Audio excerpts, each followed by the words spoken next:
Alrighty, good evening, ladies and gentlemen. Welcome to the Araya Swift Lifestyle Pro Series for race number 2 of 5 in our playoffs.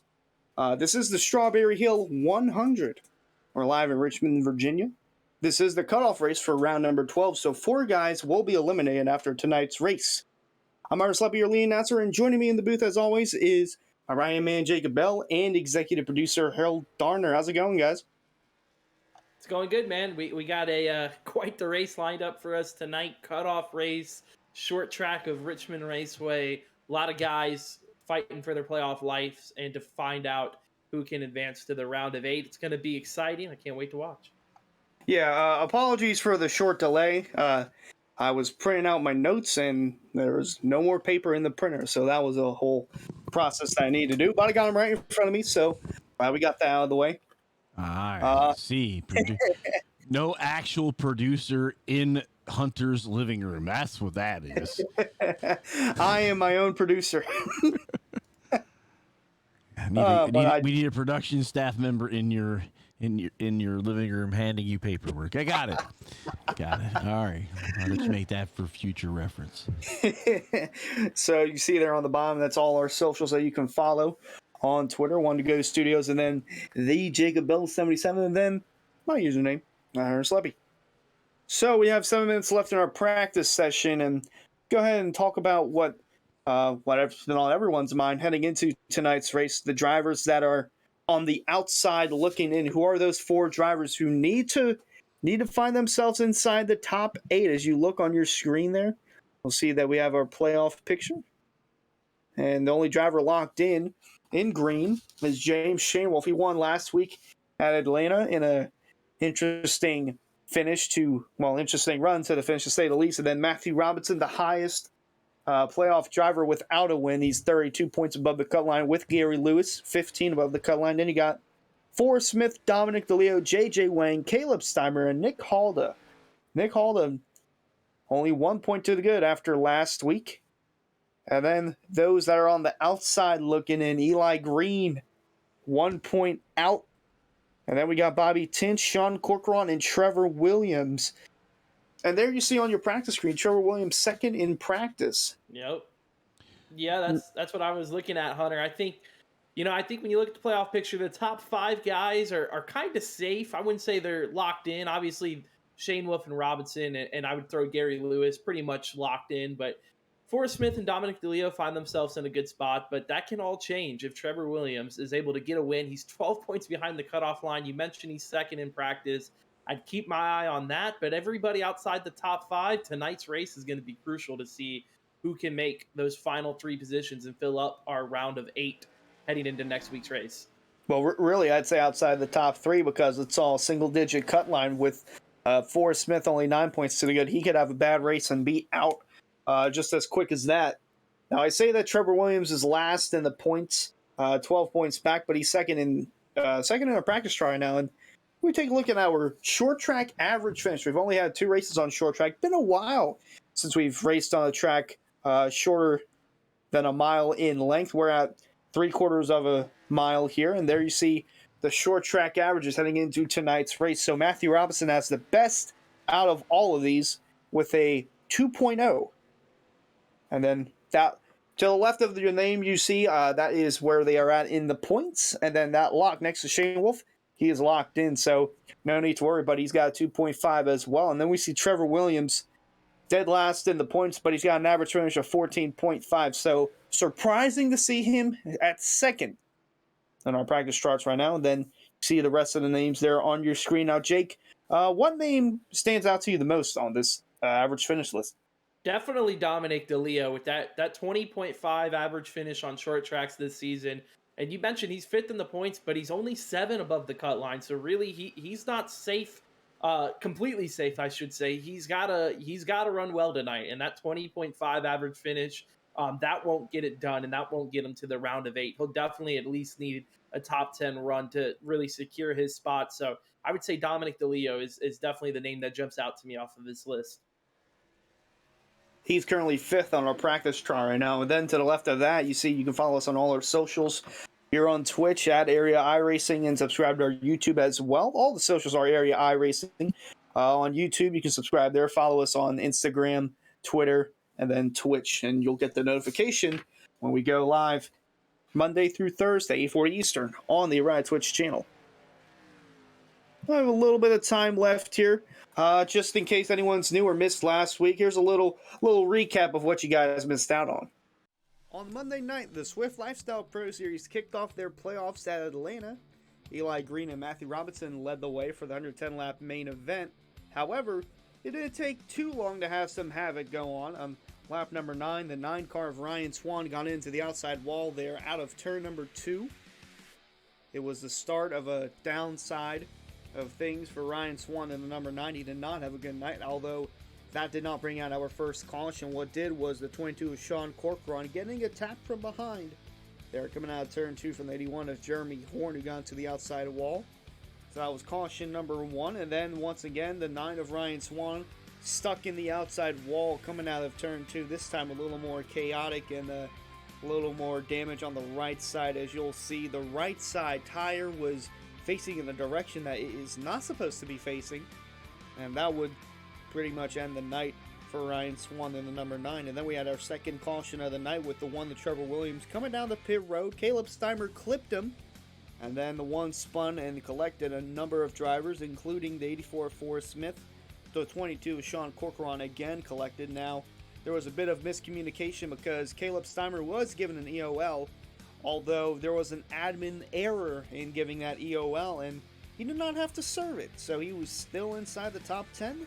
And then we got our third caution of the night with Caleb Steimer and JJ Wang in a 3-wide battle with Nicholas Halda. Close racing, although Halda got collected in that outside wall in turn 2. And then he just kind of rode the wall all the way around and tried to make his way on the pit road as that car could not turn at all. Then he got to turn 4 and for some reason he couldn't make it on the pit road. Then he just decided to go another lap around, but that car could not turn to the left and nowhere to go for Eli Green in the 28, Jack in the 87 off the ground. That would be an end to both of their nights as well. Meanwhile, we had a 4-car battle for the lead. Cars with newer tires and older tires swapping positions in a 4-wide battle coming off of the 4th corner, and it turns out to be the 4 car of Paul Irvin, although he did clip the wall here, completing the pass in an insane battle. He and James Shinwolf had the fresher tires and got by the 2 slower cars of Matthew Robinson and Jordan Hurley. And then the next lap, James Shinwolf would take the lead away from Paul Irvin. And that would pretty much be the race-winning move right there. Although Paul Irvin still had it in him to stay with the 31 of James Shinwolf here. As we go inside at 10 to go, he clips the wall very late in the race. And like most drivers, they can't recover after that coming out of turn number 2. And he would fall back to 3rd, and James Shinwolf would get the win and punch his ticket into the next round of the playoffs in the Swift Lifestyle Pro Series. Gives a little playoff win slide and then a burnout here. And now we'll send it back to Hunter and Jake in the booth. Thanks, Hunter. Now we're back with basically little time remaining in practice, and we'll get our 10-minute qualifying session started shortly. Jake, what stood out to you the most from last week's race? I think that 4-wide pass between Paul Irvin, Jordan Hurley, James Shinwolf, and Matthew Robinson, that was definitely my favorite moment. One of my favorite moments in this series all season long, actually, was to see that move. It was just a good summary of how awesome the racing's been in this Swift Lifestyle Pro Series, and really a testament to the talent we have, even in our beginner series, essentially, is what this Monday night has become. So that stood out to me a lot, but I think overall tonight it's going to be interesting. It's going to be very important, Hunter, to qualify out front to stay away from all the trouble. Yeah, really quick, I'll say what stood out to me last week is that Charlotte turn 2 was an issue. Atlanta turn 2 was an issue. Could we see a three-peat in turn 2 being an issue at Richmond? Well, only time will tell, and we'll see our drivers go out for their 10-minute qualifying session. And one of those drivers is Caleb Steimer. Steimer found his way into the playoffs, Hunter, with that big win at Talladega. Just in early January, he was the guy who was able to punch his ticket in from the super speedway, and now he's sitting okay right now. I believe he's inside the top 8, if I'm not mistaken. He's got that bubble spot and has a chance to move on. Yeah, he is 7th in our points, and he's got an average finish of 14th on these short tracks. So it'll be something to watch out for tonight. And we mentioned Dominic Deleo, average finish of 20th on these short tracks. He was top 5 speed in practice. So once again, we'll keep an eye on that. And then on the left side of your screen, we can track who is the fastest on the board. So right now it's just Caleb Steimer and Blair Patterson. And then on the top right of the screen, you'll see right below the One to Go studio logo, the fastest lap will be flashed upon the screen there on the right top right corner of the screen. All right there, Caleb Steimer, 22.46.90, holds that top position. Great run. Yep, and then Rick Christensen second, Trevor Williams dead last in the points. Would you say that he's in a must-win situation, considering he's 12 points out? I think so. I think it's going to be too hard. We got 22 cars in this field tonight. To try to make up 12 points when the rest of the competition is as good as they are, I think it'll be too hard for him to do that on track. I think it might be a must-win for the number one, who's still looking for his first career win also. Looked like Forrest Smith clipped the wall there, although no, he didn't because his lap time went up. But an interesting line there from Forrest Smith as we see the one of Trevor Williams to the P1 spot. Before Smith running the complete outside groove at Richmond for his first lap. We'll see what he does on his second lap. Now here's Adam Katz in the number 55. A lot of different grooves you'll be seeing going. I was going to say, good-looking paint scheme. I noticed our former Audible Racing team rebranded. Got Elite Entertainment now versus Audible Entertainment on the hood and side of those race cars, and the 55 sporting one of those logos right now. Yep, and he puts a P7 on his first lap. Then one of the other names to watch out for, just below the one of Williams on the board, Matthew Robinson in the 40. He's second in the playoff points, and that's only due to James Shanewolf's win last week at Atlanta. But other than that, he's basically been the number one driver all year. Yeah, absolutely. And because of that, he's found himself with a great cushion heading into tonight as far as points go. And you really want that at a track like Richmond to try to not have to. I believe I saw Gary Lewis say earlier, you don't want to dogfight your way in the playoffs. So Robinson should have a smooth ride for the most part. I think he's virtually locked in as soon as this race starts. Yeah, although he had a cushion of about 30 points or so, he not technically locked in, but as you mentioned, if he basically starts this race, he will be locked in with little to no worries. So we're looking through. Looks like Travis Beckner's on the racetrack. Or we go to Paul Irvin. Paul Irvin, he's really impressed me this year. I mean, really haven't heard too much about him before he started racing in this Swift Lifestyle Pro Series, but he's been basically top 10 driver ever since he's gotten in. Yeah, Paul is definitely one of the guys that a lot of the racers in here have a lot of experience with. He's ran a lot of former leagues. He's known James Shanewolf and that whole team for a long time. So definitely good to see Paul hop over here in the middle of the season. Wasn't playoff eligible, but certainly has the speed, like you mentioned, Hunter, to go out and win any given race. Yeah, would certainly love to see him come back for the next season because he's really a fun driver to watch. He was a part of that four-wide battle that you saw just last week at Atlanta, but he's a really, really fun driver to watch as he comes off turn 4, coming to complete his second lap. And Travis Beckner goes to the top of the chart, Paul Irvin P8, and then there you see Dominic Deleo P3 on the qualifying, almost said speed qualifying charts. That was just on his first lap. So he's looking to complete lap number 2. Comes across the stripe. Will he improve on his lap time? Looks not. So Dominic Deleo stuck in the third spot, but nonetheless, an impressive qualifying effort from the number 21. Yeah, Deleo, one of the guys who's been practicing a lot this week at Richmond. I actually hopped in a few testing sessions with him and his teammate Mark Patterson in the 51. He's been putting in the time, man. I think he knew coming into tonight. You know, he's lucky enough to have gotten all the way up to 5th last week just due to a lot of the unfortunate circumstances of his playoff drivers like Eli Green and some other guys. So he wanted to make sure he does everything in his power possible to prepare for tonight's race and to make sure he can move on to the round of 8. And there's Eli Green. He jumps up to P3 on the chart. He was having a solid run last week in Atlanta, however, was caught up in that wreck with Nicholas Halda after he failed to make pit road due to the damage he sustained on the right side of his car. And basically was a sitting duck, could not turn, and right in front of Eli Green, too. Nowhere to go. But Eli Green, P3 on the qualifying chart so far. We'll see how he fares in the main event. Yeah, not a lot of people left either. I think this qualifying session, with the track being so short, the times being so quick, a lot of people already went out there, laid down their laps, and they're pretty much finished for qualifying. Just waiting on the drivers' meeting from our series director, Brad Slaughter, to get taken to start, get underway, I should say.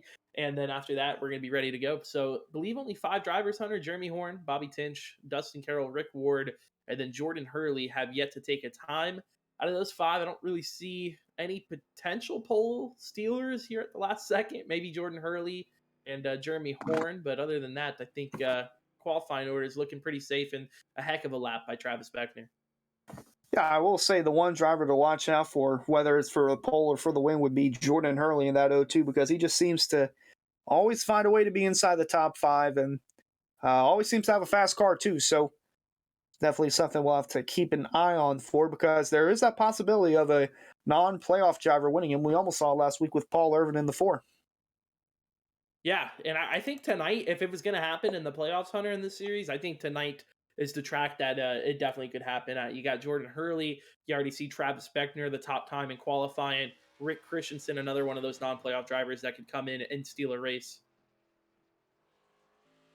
So we see the O2 on the track right now. He's actually the winner of the last short track that we went to in the Swift Lifestyle Pro Series, which was all the way back in Dover, the 5th race of the year.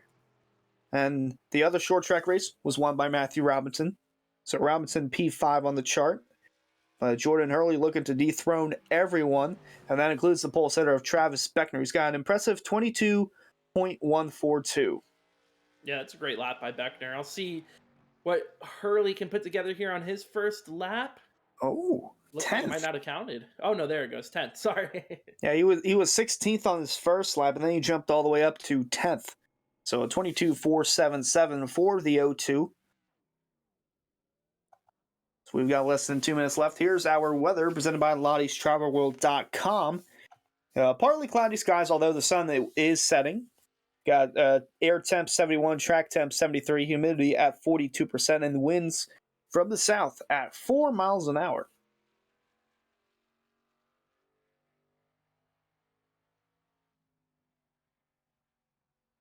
So I believe that's still Jordan Hurley on the racetrack, although the laps will not count any further. Only get 2.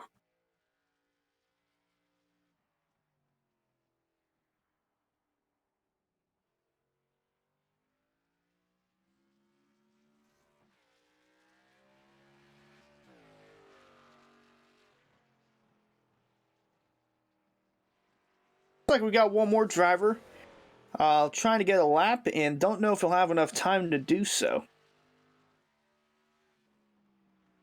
So it looks like is that the 66 of Bobby Tinch? No, that's the 92 of Dustin Carroll. My apologies. He's got 45 seconds left, although he just spun coming out of the corner. It looks like he will avert that lap time, and I think that'll do it. Looks like he'll just stay on pit road. He has yet to put down a lap. Also with the 34 of Rick Ward, the 66 of Bobby Tinch, a playoff driver, and then the 81 of Jeremy Horn. So qualifying, looking to wrap up here with Travis Beckner, your pulser, and then we'll get your starting lineup for you shortly. Here for tonight's running of the Strawberry Hill 100. It is one of the more notable nicknames for Richmond Raceway. Whether it's under the lights or bright sun of day, the Richmond Raceway is home to excitement, and the action track, as it's known, combines for the best of both worlds.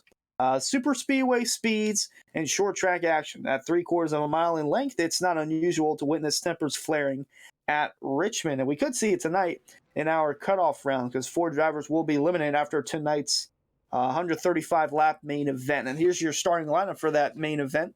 Travis Beckner is going to be your pulser, and starting on this outside is the one of Trevor Williams. Row 2, Eli Green and Dominic Deleo, both those guys looking to punch their ticket to the round of 8. Row number 3, it's going to be Matthew Robinson in the 40, and alongside him, Rick Christensen in the 19. Forrest Smith and Caleb Steimer make up row number 4, another set of playoff drivers trying to find their way into the round of 8.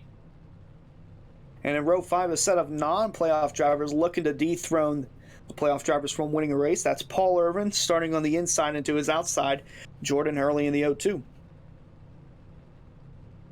Row 6, Gary Lewis and Sean Corcoran, another set of playoff drivers with the same goal tonight. Gary Lewis looking like he's ready to go to war for that playoff spot. And row 7 is going to be another set of playoff drivers with J.J. Wang and Nicholas Halda in row 7. Surprise in row 8, you got Adam Capps on the inside, and then James Shanewolf starting all the way back in 16th tonight. Well, Shanewolf with no worries at all as he's locked into the next round, and starting in the next row, going to be Blair Patterson in the 51, and alongside him, Ryan Swan in the 9. Jeremy Horn and Bobby Tinch are going to round out our top 20 here. And our final few starters as we get set to roll here, Dustin Carroll and Rick Ward in the 34.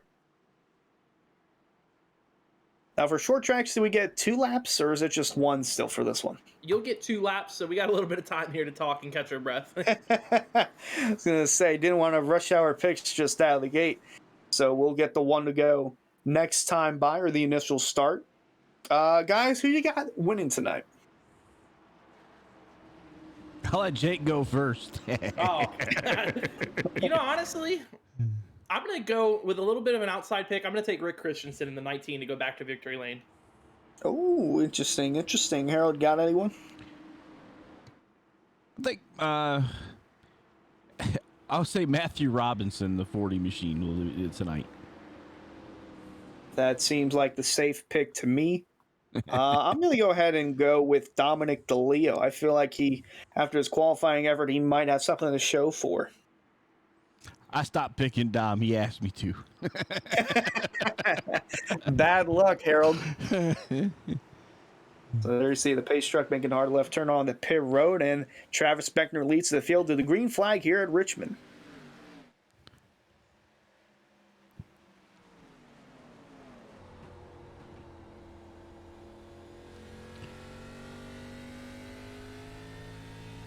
So that's the best view that anyone can see.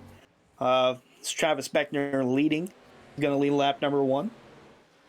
But yeah, clear racetrack for Travis Beckner. Meanwhile, in the back, got side-by-side back. Oh, actually a caution on the racetrack. Looking to see who's involved. Dustin Carroll and Gary Lewis are both involved. So right off the bat, we'll take a look at our 1 to go replay and show you what happened here on the initial start.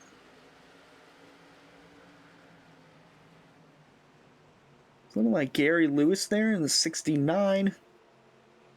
As you mentioned, Dustin Carroll in the 92. That's big for Gary Lewis, Hunter. There you see. Going to 3, and he just sideways. Oh, right into the tire. Oh! Yeah, that's, oh, wow. A hellacious sledgehammer hit. Ow. Just a crazy start to the night's race. And as you mentioned, Gary Lewis, he was 3rd heading into tonight's race in points. I don't know if he can continue after a hit like that. Yeah, that's going to put a lot of damage on that race car. Obviously, the 92 of Dustin Carroll, he got a huge amount of damage from that as well. Not a playoff driver for Carroll, but for Lewis, only 15 to the cut line entering tonight. He better hope he can muster some laps somehow in that number 69 car, else he might be on the outside looking in. Not an ideal start whatsoever.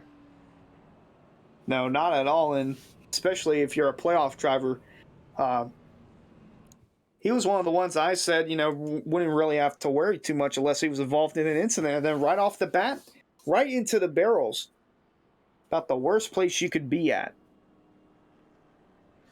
And we'll see what series director Brad Slaughter decides to go with here tonight. He's making the call right now. Going to be obviously on the 69 there. But the other talking point is, sorry as I'm listening through, and I had to hear it from Brad's mouth, and he just said it. The 45 Beckner is going to be given a restart violation. He'll have a drive-through penalty for that initial start of the race. Well, we actually just had someone in our chat asking, lane change for the leader off the start. I really didn't get a good look at it, but where I'm in, Brad Slaughter did get a good look and seemed like he changed lanes on the initial start of the races. We'll get one to go replay really quick to show you where the 45 was, and obviously clear as day, he jumps up right to the outside immediately. We'll go back a little bit just for you. Yeah, you see Now, here although he's in the right spot going to the line, but you'll see him change lanes. He is the control car, but that doesn't mean he can switch lanes before the start. Can't go from the bottom to the top or the top to the bottom. Doesn't matter if you're first or last. So clear violation there on the 45. But just the drive-through and being so early, Hunter, I think he'll have no issue overcoming that. No issue at all. It's best to get your issues or concerns out of the way early on rather than having it happen late in the race. And big shout out to Northern Capital for providing us those replays. We would like to thank Russ and Steve Anderson of Northern Capital for their continuous support of the Northern Capital Truck Series and from all of us here at Araya. You can catch tomorrow night's Northern Capital Truck Series race at Richmond, as they will also cut down the playoff field from 12 drivers to 8. Should be a fun one. As we mentioned before, this is for all of the series. Short tracks, shorter tempers, and it's very short for those in the playoffs. And green flag flies once more here at Richmond. So the 45 currently leading, but will have to come down and serve a pass-through, and feel like that will put him at least one lap down afterwards. We'll see. I think he might be able to get on and off pit lane without losing a lap, but taking a really short approach here, giving up a little bit of time. We'll see exactly where he shakes out. But, Hunter, this actually helps out the number 1 of Trevor Williams quite a bit now. That's another position for him, and that's what he's going to need to try to make himself eligible for the round of 8. Fellow playoff driver Eli Green takes the lead. Now, just a quick reminder, pit road speed is 40 miles an hour, so you don't want to have back-to-back pit road pass-through penalties for Travis Beckner in the 45. But yes, as you mentioned, that's another spot gain for the one of Williams, who enters dead last in the points. Now, Beckner can come onto the racetrack right around there. So he's just on the tail end of the lead lap. Yep, and he's got the pace to be able to maintain, so he'll have no issue, I believe, holding off race leader Eli Green. Eli, another one, Hunter, he's outside of the top 8. Yeah, Eli Green, another driver who had a rough run last week at Atlanta. He enters tonight's race just 1 point below, although that's definitely changed now because you get a bonus point for leading a lap. And so the 28 of Eli Green has done that. Meanwhile, Matthew Robinson down low on the 1 of Williams. He's going to take over the second spot, and that's a crucial part for these playoff drivers. The first lap you lead, it's a bonus point, so everyone's trying to get that bonus point. And then, not to mention, leading in most laps, you get another bonus point onto it. Yeah, and a few housekeeping notes from pit lane. Rick Ward in the number 34. Oh, we got another caution out, actually, on the racetrack, just as we were trying to get to that. So the second caution of the night coming out on lap number 11. So it looks like the 4 of Paul Irvin's in it. Let's get a look at our one-to-go replay once again. I think the 00 of JJ Wang as well here, Hunter, was involved. We'll see if that tricky turn 2 comes into effect tonight. So you see the 4 Paul Irvin. He's on pit road, but on the replays, they're on the outside. Oh, no. Oh, no. JJ Wang just loses it coming out of turn 2. That was a quick caution, too. We've seen all season long, Hunter, iRacing not really pulling the trigger on those yellow flags where it's just kind of a slide, and especially if it's below the apron. That one, they definitely did not hesitate to throw the caution flag, bringing out our second caution of the day. You mentioned we got a few guys on pit road, as well as Paul Irvin, and some guys towards the back of the top 20 as well coming down. But second caution of the day already out here at Richmond, and big break for Travis Beckner. You know, you mentioned about the yellow flags. iRacing a lot tighter on what's deemed short tracks. This is a short track, and he was below the minimum speed, and that's where the flag came out. We've been doing a lot of the bigger tracks, which, like I said, once you get below that line, they kind of just go, whatever. So a little bit. We saw quicker. a couple times. We saw a couple times last week in the Sim Speed Shop Cup Series. We had 3-car wreck on the backstretch, but because it was below that white line on the apron, wasn't enough to trigger a caution. We have some takers down pit road, and I think the 4 Paul Irvin disconnected. Yeah, I was going to say, I actually have the note. It was a disconnect as soon as that caution came out. An internet problem going on for Paul Irvin, but he's already reconnected to the lobby. couldn't have asked for better timing for that to happen. Like right before the caution came out, it disconnected, and he's already back in. Probably going to lose a few laps here, but definitely lessons to blow. So he can still come back though. Yeah, he's going to be ready to go, loading back in already. So that's what I was saying. That caution flag, very timely, as you see him on pit road there already. Good break for the Ford Paul Irvin. He'll still have to come back, though, from about 2 laps down, I'm sure. I'll say he went down pit road so quick, I assumed he was involved in that yellow, but he was fading in the replay that we saw. He was stuck on the outside, just falling to the back, but internet issues there for Paul Irvin. But like we mentioned, getting all your issues out of the way early so you don't have them late, although he's going to have some ground to make up being 2 laps down. Yeah, I was going to say he's 2 laps down. The other person that does help is the 69 of Gary Lewis. A lot of damage on that race car. If he can get all these people to get laps down, like Paul Irvin, Dustin Carroll, they're still out here multiple laps down. That gives him sort of a buffer from last place, so he can get as many points as possible still in that 69 car and try to somehow point his way into the round of 8. I believe, Hunter, right now, him sitting in 19th, I believe he would still be in the round of 8.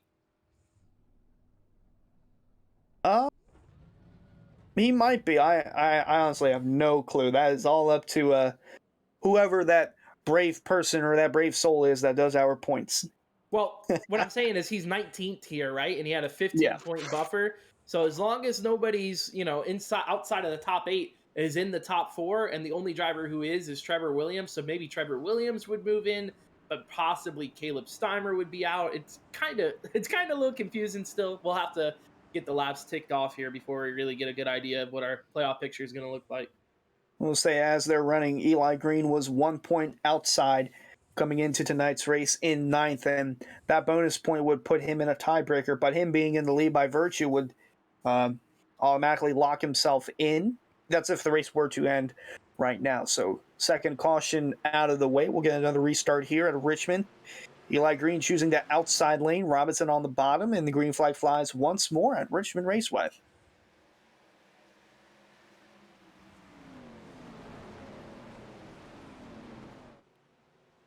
Big lead for the 28 of Eli Green already, half a second as they go down the backstretch. Hunter, I tested a little bit earlier in the week with Dominic Deleo, and I will say that these ARCA cars here are an absolute handful, and with that sun being out and that track tech still being kind of up there, these guys are probably going to be skating around here for about the first 20 or 30 laps. Looks like Dominic DeLeo's in a 3-wide pickle. Looks like he was in a pickle between him and Caleb Steimer, and the 31 is Shane Wolf, who's quickly working his way from deep in the field. Yeah, Deleo really doesn't have much of a cushion to play with, Hunter. If anything goes wrong with that 21 car, it definitely would end his playoff hopes. So he needs to be cautious as can be around these other guys he's battling with. And that includes the 18 of Caleb Steimer as he nearly got into the wall there. And the driver behind him, who's already for sure guaranteed a spot into the next round of the playoffs, 31 is Shane Wolf. He's just here to have fun and log off some laps. I was going to mention, we talked about him starting 16th. That didn't take long for him to find his way to the top 10. It looks like the 21 will clear the 18 coming off turn 2. Now the 31 trying to peek his nose down low. Another caution out on the racetrack. Yeah, it looks so like the third yellow of the race already out on lap number 20. So we'll take a look at our one to go replay once more to show you what happened. This looked like it happened deep in the field with the 66 of Bobby Tinch and then the 87 of Nicholas Halda.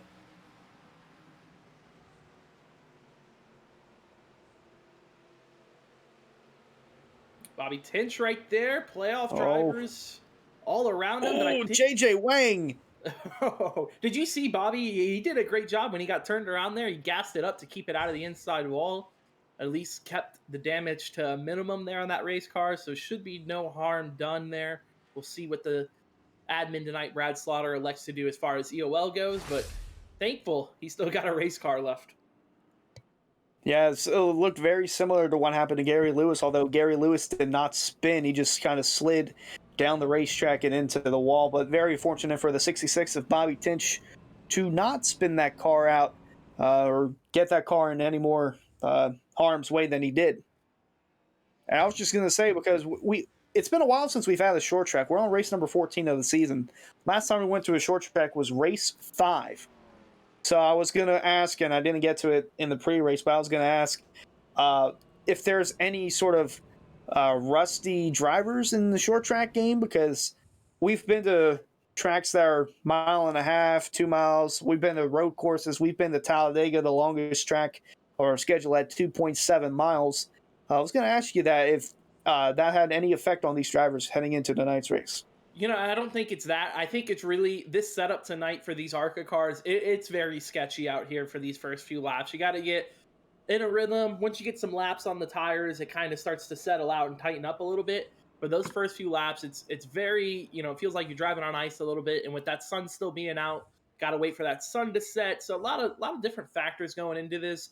And also, it's the elimination race to find out who goes to the round of 8. So that probably adding a little bit to it too. These drivers are pushing it to the limit.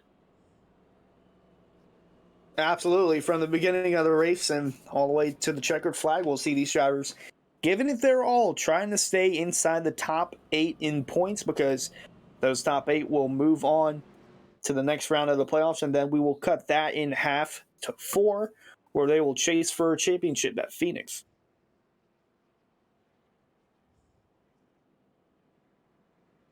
Still see the 69 of Gary Lewis coming back down pit road to fix as much of that damage as he can, and that's probably the best time now to have all these yellows coming out, just so he can keep coming down and keep chipping away at repairing the damage on that car.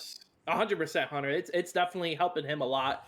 The only bad side for it, or the only bad side to these yellow flags for him, is that it's letting Dustin Carroll, who was 2 laps down, now he's back on the lead lap. Paul Irvin's 2 laps down. If they keep having a few more cautions, he'll probably get enough free passes to get back on the lead lap. That's kind of the only downside, but definitely the ability to stay on pit road, extended amount of time, come in, get that car fixed. These caution laps are definitely helping for that.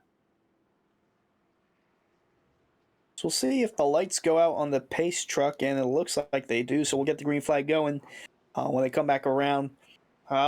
Really quick, we still have 3 tire sets, so tire wear is going to be a real issue. But if we keep having these cautions, it won't be that much of an issue. Yeah. And fuel is around 85 to 90 laps, so fuel shouldn't be a concern unless we go green flag racing from here on to the checkered flag. Yeah, I think I even heard a few drive. Go ahead, Harold. You can jump in there. I was going to say, I don't know if I'd want to be the guy driving on 90-lap tires. No, I agree with that. But I also heard a few guys joking that with all these cautions, they might be able to stretch it to the end. Yeah. It could be a possibility. We see the green flag once more at Richmond Raceway. All Eli Green as they head into turn 1, side by side, looking for the second spot. It's Jordan Hurley on the outside. Yeah, Hurley trying his best to pinch the number 40 down onto the apron, going through turn 1 and 2. He'll do so successfully, kind of rolling that top and make that pass for the second spot. Saw Dom Deleo get pushed up into the fence a little bit earlier, and just in the back end of our shot there behind Caleb. I was going to say, it did look close. He and the 18, they've had some close racing there, but nonetheless, nothing close to resulting in the yellow. So we're still green for the moment. Eli Green currently holding the way. Jordan Hurley took over second from Matthew Robinson, who's trying to generate the top groove to get a run on him, but the 84 of Forrest Smith looking to take advantage to go down into turn 1. Oh, car in the wall. 55, Mr. Caps. Adam Caps clipping the wall going into turn 1. He keeps it straight. We're still green here in Richmond. All right, there, one of the drivers we need to keep an eye on is the one to Trevor Williams. It looks like he's in the wall there. Yeah. Coming out of turn 4. He was side by side with James Shamewell for 5th. And he just got into the wall there. Oh, contact! 55. Adam Caps around and collecting. J.J. Wang involved. Caution comes out for the 4th time at Richmond. And J.J. Wang is collected once again. Yeah. Boy, we'll take a look at a one-go replay to give you a better look at what went on, but a lot of moving parts here. Yeah, I think it started with, like you said, the one there in the wall coming out of turn 4, kind of riding it, was able to get out of the wall, and then going down into turn 1, the 55 just way too hot on entry, gets into his left side door, goes around right in front of the 00. Not to mention 81 of Jeremy Horn also involved with right rear damage, but an amazing save for the one of Trevor Williams with all that going on.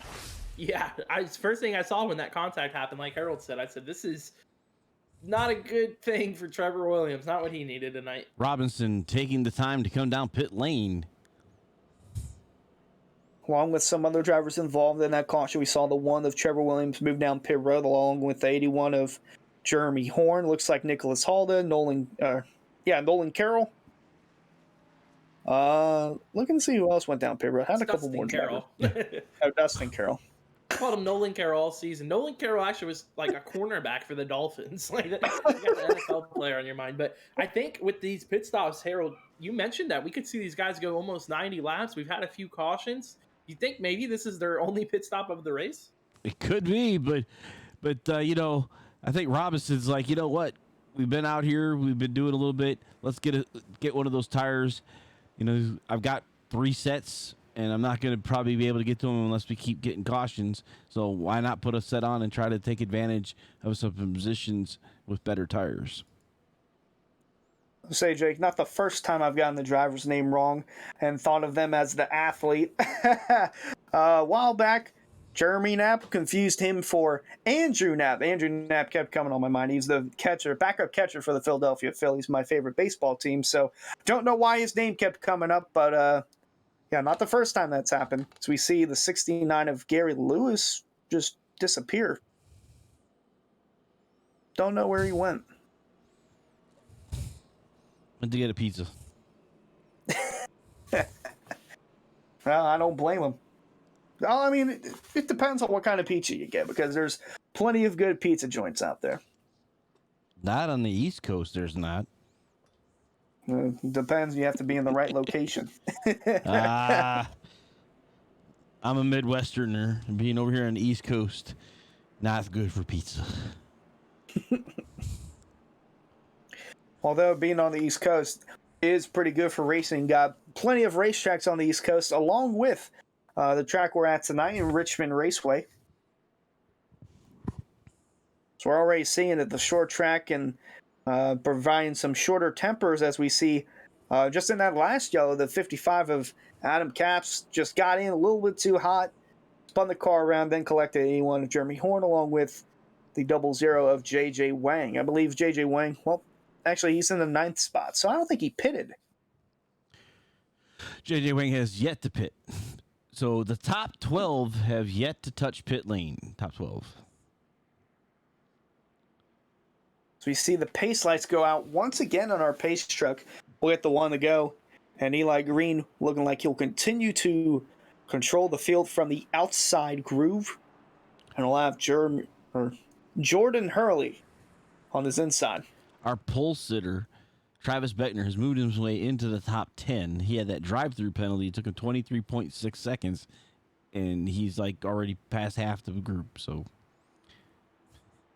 showing he's got speed that he can carry this thing.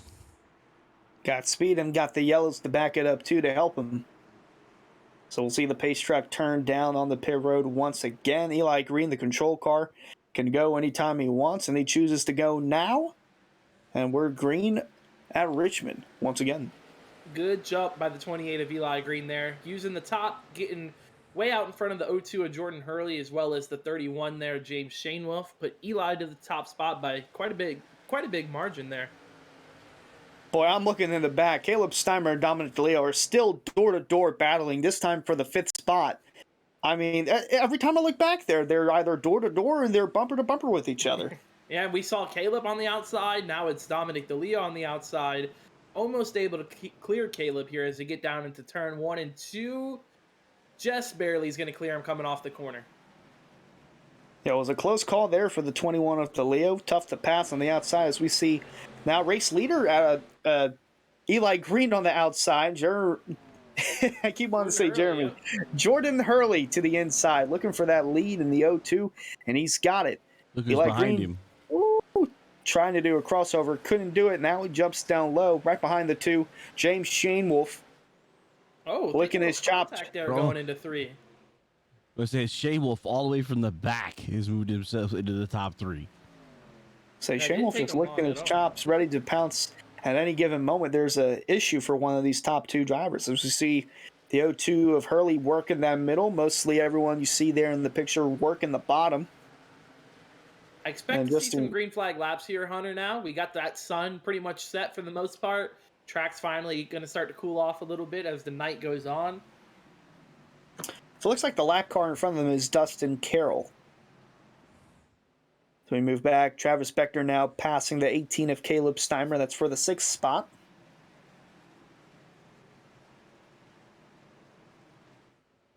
Travis Beckner definitely has speed underneath that 45 car. Yeah, he's got like race-winning speed, it looks like. I mean, we just saw him on the first start get that drive-through penalty down pit lane for the restart violation. Battle for second, it actually looks like now. James Shanewolf in the 31, making a move on Eli Green potentially. Not quite. He peaked down low going into turn 1, but couldn't quite do it. So now the field works their way on the lap car of Dustin Carroll in the 92. I'm curious to see how they get around him. Looks like he's just going to pull high, because you could argue that the preferred groove might be the outside lane here, because you can really start to roll around the top side of the track. I was going to say, it's going to be tough on a corner exit, trying to not clip that 92, because drivers like to get right along the wall there on corner exit. And that just opened up the door for Beckner to go down low, side by side with Deleo for the 5th spot. So it looks like he's got it. So right behind those two, they're catching the lap car of Carroll. Caleb Steimer and J.J. Wang and Sean Corcoran also in the mix. They're going to only go 3 wide here. Well, remember, Robinson came down under that last caution and put tires on the car. Oh, car in the wall. It's Carroll. Yeah, it looks like the 92 there getting up in the wall, but those fresh tires, I'm curious to see how much of an advantage they play, because this could set up for what we might see towards the end of the race with guys taking tires with about 30 to go. It is something we'll have to keep an eye on for. There goes the 1 of Williams down low in the 22 of Sean Corcoran. A couple of playoff drivers looking to continue their playoff run going. Just in front of those two, you see the 00 J.J. Wang was yet to pit. Got heavy contact from that last yellow, and right on his outside is Caleb Steimer. All these guys trying to stay inside the top 8 once we finish tonight's race. Battle for 7th. You got J.J. Wang there on the bottom. Caleb Steimer up high. Steimer kind of moving the wrong direction. We saw the 21 of Deleo get around him, as well as the 45 of Beckner. Now his teammate J.J. Wang to the inside, and he's bringing Trevor Williams with him. Yeah, Williams looking low. Now turns into the battle for 8th. He's looking for a 2-for-1 going into turn 1. Contact with the 00. Caleb save. Steimer looking low. Lost a little bit of ground there. Now here comes the 40 of Robinson.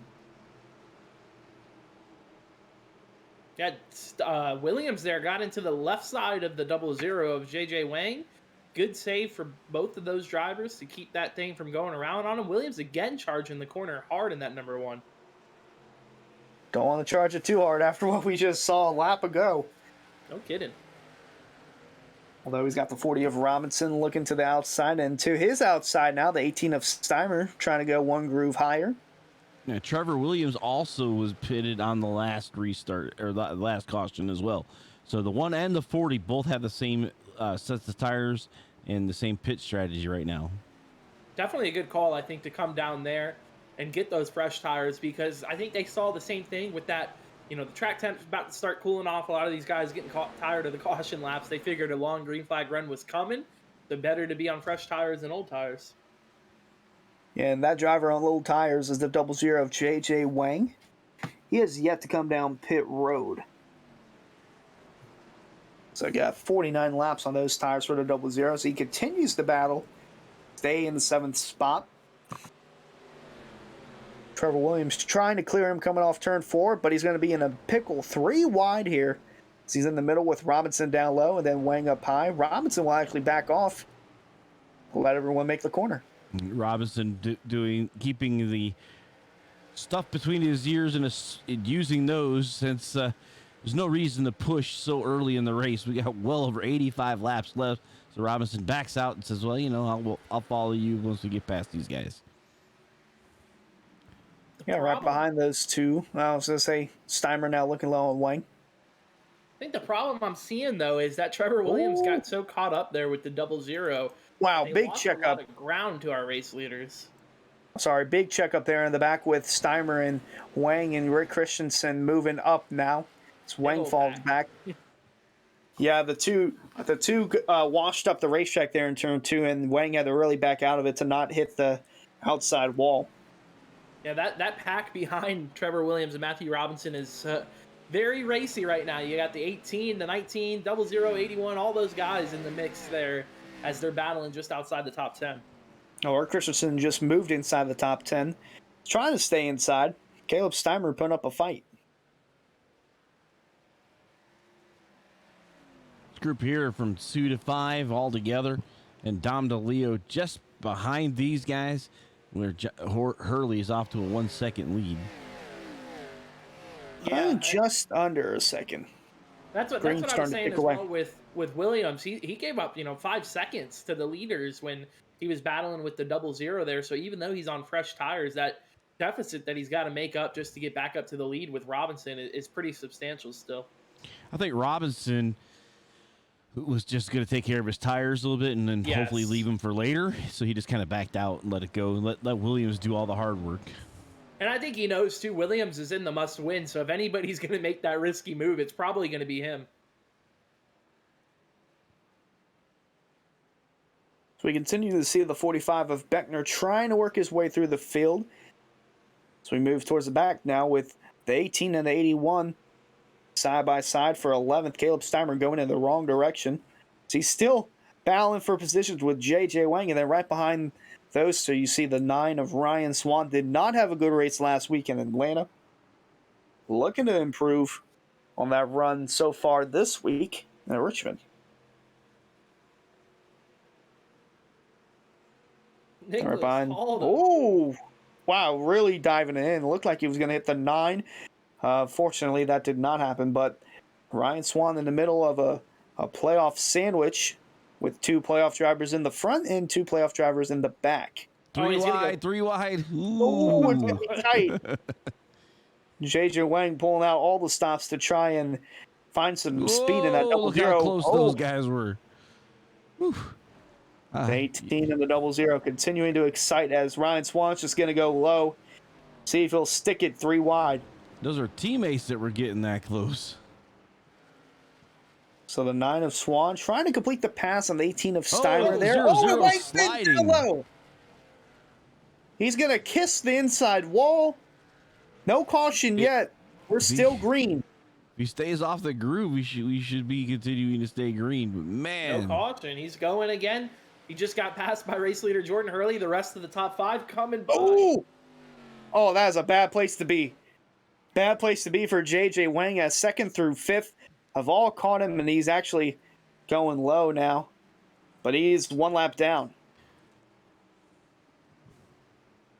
Boy, just trying to find speed in that car, and after what he's been through tonight, just can't seem to find anything. That's the 2nd time we saw him go for a slide off of turn 2 as well, so we knew something was brewing back there. Yeah, this time he just gave the inside wall just a little kiss. Just a little smooch and go. So now he finds himself... He was inside the top 10 at one point. Now he's down in 19th, 1 lap down. And it happened well, no, it happened behind these guys, I should say. So they're still battling. The 18, Caleb Steimer, he's just falling through the field. Bobby Tinch and Nick Halda battling for position. Halda on the inside will come up in front of Bobby Tinch, 13th and 14th on the racetrack, but Ryan Swan up to 12th after all that. Caleb Steimer still trying to find a way to stay inside the top 15. This line of cars we still got between 2nd to 5th is, Shane was trying to kind of bring the train around and up to Hurley, but Harold mentioned it a few laps ago, man. Jordan Hurley really stretching that lead out now. 2.2 seconds over 2nd place Shane Wolf. Yeah, don't count out Dom DeLeo. He's on the end of this train now. Say it's a car you can't miss. It's bright orange. Right behind another bright car. I noticed the lap times are starting to switch in favor of the one of Trevor Williams down the 40 of Robinson compared to our race leader, Jordan Hurley. So maybe the tire's going away on that 0-2. If the longer we go into a run, the more and more it will go in favor of Williams and Robinson as the grip starts to wear out for those who have yet to make a pit stop. See, and here that Beckner in the back of Smith, and we sliding hard off of turn 4. Actually, it was off turn 2. What about you in turn 2 there, Hunter? it just seems to be a trouble spot. It started at Charlotte, the cutoff to make the playoffs, and then continued into Atlanta, and it's continuing tonight at Richmond. Not really sure, but turn 2 proven to be an issue, and I'm just going to go ahead and look. Michigan next week. And Michigan, I was thinking, talk about turn 2. Michigan is one of those racetracks that the turns abruptly ends in turn 2. Jake, you remember this? Yeah, it goes from like 5 wide to like 3 wide as soon as you come off of 2. Michigan International Speedway is well known for cars crashing into the wall in turn number 2.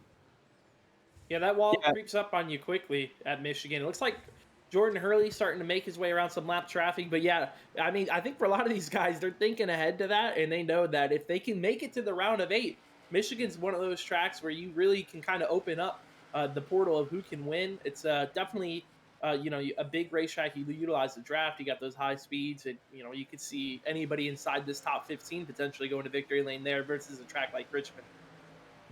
Yeah, Michigan, one of those tracks where turn 2, if you go too wide, it'll just come out and bite you. It feels like. Michigan. We had a 9 of Ryan Swan come down pit road. Yep. Looks like he was thinking ahead on his pit stop. Splash.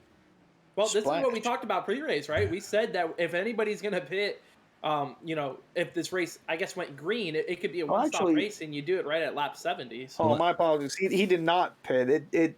He must have frozen in and out because he's still 12th on the racetrack. Okay, because I show 5.4 seconds in his box, which was going to splash only, so that's fine. But he's still on 13th, yeah. That's he didn't pit. 38 laps ago. This race is flying by. This is our longest green flag run, which means we can do our halfway rundown. Fans, be sure to visit our sponsor, Swift Lifestyles, for clean supplements that help improve your focus in gaming. Use the discount code on your screen. Oh, that is not the right one. What? But the discount code is Area iRacing. There it is. Oh, just had it. Bring it back. Area iRacing, AREA iRacing for 15% off your entire order. We would like to thank Swift Lifestyles for their continuous support of the Swift Lifestyle Pro Series. Now, off to a rocky start. Jordan Hurley found his way to the lead, and he's just driven away from them ever since. He's got a 2.3 second lead. Got 36 laps led so far. Looking to lead the rest of them as the night rolls on. James Sheenwolf, the driver with the least worries in the field amongst our playoff drivers, he is locked into the next round. Started deep in the field in 16th, and he's driven all the way up to 2nd. So James Sheenwolf, another driver to keep an eye on, not only in tonight's race, but for the rest of the playoffs. Absolutely. And then the guy behind him, the 28, Eli Green, one of the guys who qualified up front, was running up front early on in that number 28 car, and he's fallen back to 3rd, but still having a solid night right now and maybe trying to point his way into the next round. Wow, right behind him. Oh, he just clipped the wall in the Poo-Poo Express. Oh. It's a great scheme. Great view. And then right behind him, Forrest Smith, the 84. He's pretty safe as well inside that top 8, and with a run like this tonight, he'll be able to move on to next week at Michigan. So he's making a pass on lap car Dustin Carroll there. The 84 having a solid night so far. Eli Green's going to love that when he looks at the replay. Good view of the side. Along with Dominic Deleo, good view of the side of his car. He's running inside the top 5. Entered the race needing to have a good run to stay inside this top 8. Had a good run last week in Atlanta. Looking to build off that. So he had the worst average finish on these short tracks coming into tonight at an average finish of 20.5. Right behind him, Travis Beckner, your pole sitter, got into some trouble right off the bat. Changed lanes, had to come back down. serve a pass-through penalty under Green, but with all the early yellows, he's gone back on the lead lap, and he's now inside the top 10 in P6, working to get back inside the top 5.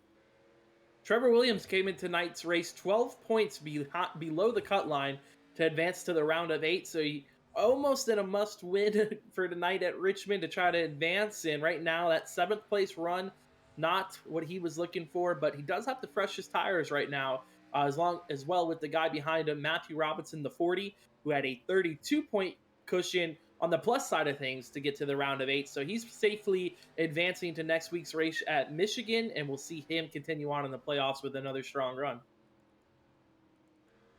So we look right behind it. Actually, the one just blinked in and out. Okay. The 19 of Rick Christensen. Haven't talked too much about him. He was kind of in the back part of this field where a lot of the action has occurred, but he's found himself inside the top 10, currently 9th. Now looking to continue his strong run going. And then right behind him, the 22 of Sean Corcoran. He's also been in the back of that mess of cars that has been causing all of our cautions. But once again, he finds himself inside the top 10, running in the 10th spot. And he's also a driver looking to have a good run, trying to work his way inside the top 8 in the playoffs. He enters tonight's race 11th in the points. And that was our halfway rundown presented by Swift Lifestyles.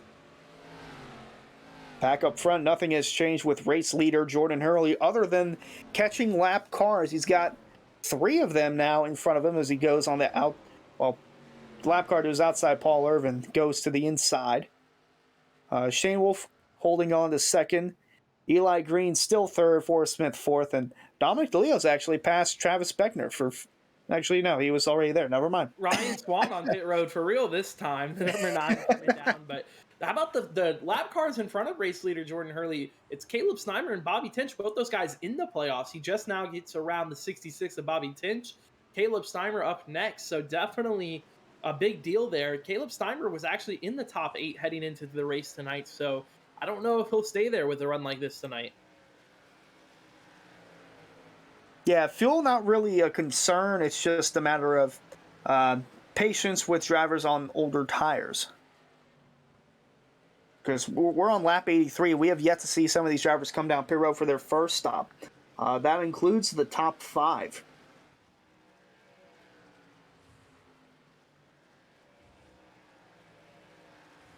So we're now in a long green flag run, and this race could go green to the end. So even when these top 6 pit, Trevor Williams and Matthew Robinson will be in a tricky situation 30 laps from now. Yeah, and the lap times between, what we were seeing at the beginning of this race with a lot of our leaders versus what we're seeing now. Hurley doing a very impressive job. He's still running 23.3 second lap times, but, almost a second really to what these guys were running in qualifying with a 22.4. So definitely a big drop off there in terms of lap time. But we see a few guys come down. We've seen Ryan Swan come in and get his service done. And we also see race leader Jordan Hurley catching some lap traffic. So a lot can change here in these next 10 laps. Like you said, Hunter, top 5 still yet to pit. We got one of them on pit road right now, James Shanewolf. Yep, James Shanewolf down pit road. And I was just about to say the battle for now 5th is looking to heat up with Robinson and Williams. Robinson actually just passed Trevor Williams for P6. And Rick Christensen, they have basically caught the 45 of Travis Beckner, who's coming down pit road as we speak. So now they'll move over to the battle for 5th between those 3 drivers. Yeah, and you see the 9 Ryan Swan getting around Matthew Robinson. He's on those fresh tires. I'm curious to see where these guys that have pitted already, like James Shanewolf and now Travis Beckner, where they will shake up in comparison to our race leader when they decide to come down to pit road. Well, Ryan Swan pitted around 12th or 13th, and he came out 2 laps down. So if anything, these guys are going to be at least 1 lap down. Just depends on I meant when how it quick cycles through, though. Once it all the way cycles through, just because they're on pit road so much earlier than the race leader, he's technically given up lap time, by staying out each and every lap. The one plus thing about staying out the longest or longer is that you have the fresher tires than those that pitted 5, 10, 15 laps earlier than you. A little bit of a funny just happened on the iRacing radio. Nicholas Halden, the 87, working with his teammate Matthew Robinson and those guys. Mike's up in the public lobby. He goes, well, hey, Shane Wolf just made his pit stop. but not realizing he's talking in the public lobby. So the 31 heard that as well as some few others, and he's kind of laughing about that they're comparing their strategy to those that have just now came down. You see the one to Trevor Williams in for his second stop, Hunter. I don't have the button to say it to everyone. Trevor Williams is pitted, but I can say it to the people watching at home, and you can too, that Trevor Williams is pitted. Meanwhile, Jordan Hurley continues to stretch that lead as now you got another car down pit road, Eli Green in the 28. Second place, Forrest Smith, I think, is coming down pit road as well this lap. He just called it out over radio, so it's getting busy. It's got Dominic Deleo right behind him, too. That'll be interesting. Ooh, close. yeah. This is one of the more tougher places to get on the pit road, along with Darlington Raceway. Just the transition from the banking and the placement at Darlington is really what hurts it. But just the transition here, and we saw on lap 1. And Gary Lewis wasn't even trying to get on the pit road; he was trying to save the car. But just sliding down the track, it really, really hurts the car. Depends on when you do it. Yeah, those barrels are just very close to the racetrack, but the pit road being so narrow there, especially on entry, makes it hard to get down. Hurley right now, by staying out on the racetrack, is kind of blocking the bonus point for a lap led from Dominic Deleo, and I think that's the only reason we see the 21 still on track, but he's about to get passed as well from Matthew Robinson. So even if Hurley does come down pit road, it won't be an eligible lap led for the 21 potentially here, depending on if he can hold off Matthew Robinson. Yeah, Dominic Deleo trying to get that bonus point because every point matters, and it matters even more now in the playoffs. The O2 continuing to stay out on the racetrack. Don't know how much longer Dominic Deleo is going to hold on to that second spot. Remember, Robinson came down around lap 30, so there's a chance he could make it all the way to about 15 to go before he has to come down pit road. I'm curious to see if that's the strategy he decides to use, because if that's the case, he'll have a lot of these guys trapped a lap down.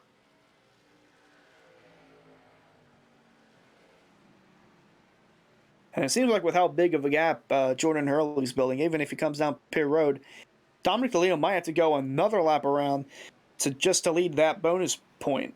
Yeah, I get what you're saying there. I think you might be right. That advantage is still kind of growing too. So Hurley putting together some impressive lap times, and we'll see when he decides to bring that number 02 down. Well, our fuel gauge is broken because we had 85 to 90. Well, although we did have a bunch of early yellows. I was gonna say each caution lap gives you 2 for 1 special there. So I don't think it's completely. I think here he comes down right now. So I think these guys could probably go up to 110 based on the fact of all the cautions we had early. Oh, it's going to be close. I think he's going to lead the lap this time. It's going to be very close. Oh, he's got it. Dominic Deleo leads a lap. That's a bonus point for him in the playoffs. Or did he? I don't know if he did get it. Yeah, I don't think he got it. It was really close. From the eyeball, or from my eyeball at least, it looked like Dominic Deleo got the lap, although that was not the case. I don't think he did either, so he's going to have to get it this time. Stay around here unless the 40 can pass him somehow, but no, it looks like Deleo's going to get that bonus point now. There you go. I expect to see him on pit road very soon. Maybe it was very close that last time by, but this time, clear, cut, and dry. Dominic Deleo led that lap. What we need to do now is see where Hurley's going to come out in comparison to James Shanewolf and some of those guys, because those guys pitted well before him. You see Eli Green now back on the back bumper of the O2. James Shanewolf actually ahead of the O2. So he was able to jump him in terms of pit strategy. Now the O2 of Jordan Hurley's going to have to find a way to track him back down. Sean Corcoran and Dominic Deleo have yet to pit. Looks like Dom is on pit road now. Shane's still out. The 02 slides. Caution is out, and this changes everything. The O2 of Jordan Hurley just got turned in turn number 3. Brings out our 5th caution of the night. And boy, oh boy, does this change everything.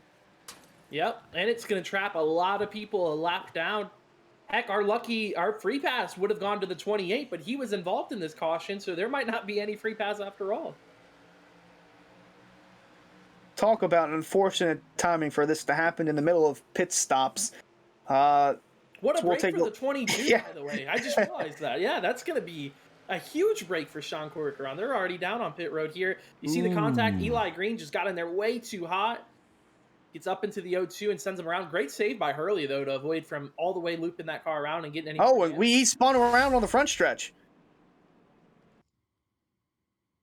Eli Green is spun around on the front stretch, and I believe it is from the O2 of Jordan Hurley showing his displeasure.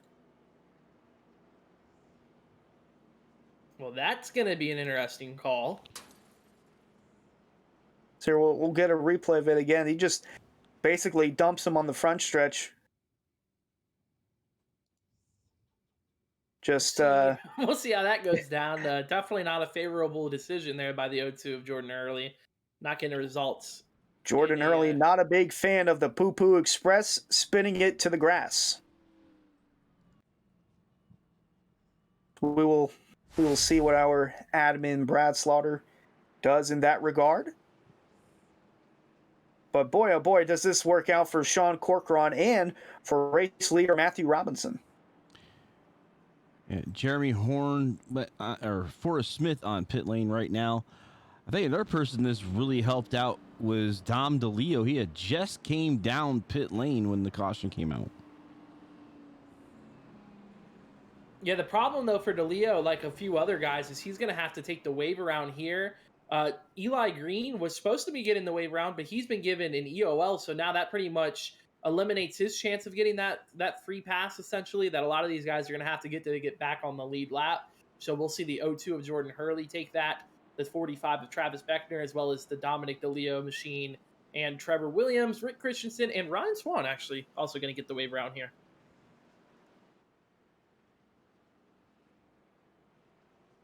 Paul Irvin will stay a lap down along with Caleb Steimer, Bobby Tinch, and Mark Patterson. I believe I called him Blair Patterson tonight. My apologies. It's Mark Patterson. Yeah, Brad Slaughter just issued penalties to both drivers, Eli Green and Jordan Hurley, for end of line. Yeah, definitely for that contact under yellow there. Yeah. So that takes away Hurley's EOL. I mean, Hurley's passed by. Yeah. He's going to be marred back a lap or whatever. Yep. They're down low, both of them.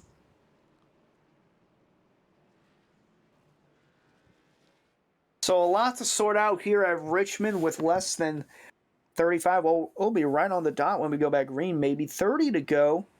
So we see those taking the wave around as we, well, still got some sorting out to do, but the most recent caution and the replays used to sort out all this chaos was provided by Sim Speed Shop. We would like to thank Sim Speed Shop for their continued support of the Sim Speed Shop Cup Series this season in Orion. Racers can visit their website at www.simspeedshop.com to find multiple items to complete their virtual racing setup, such as button boxes, wheels, racing gear, and much more. That is www.simspeedshop.com. And Pace Truck pulls down pit road. We're going to get the green flag.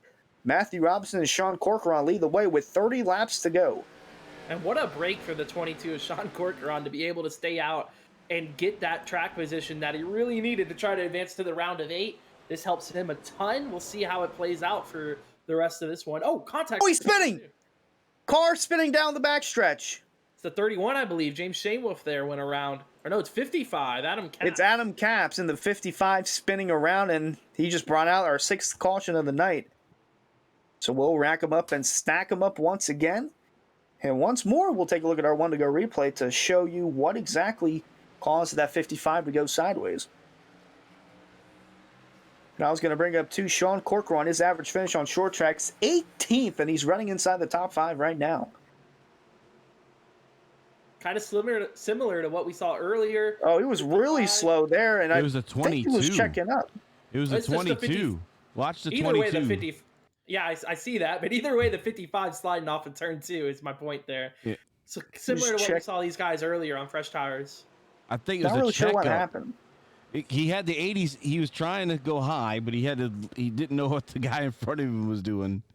Is what I'm thinking. Because see how the 22 is really falling back, because he's right there in front of the 81 right now. The 22 is, And where we go here, there it is. We look here and let it run here. You'll see him go like he's about to spin out, and then the 55 reacts to that.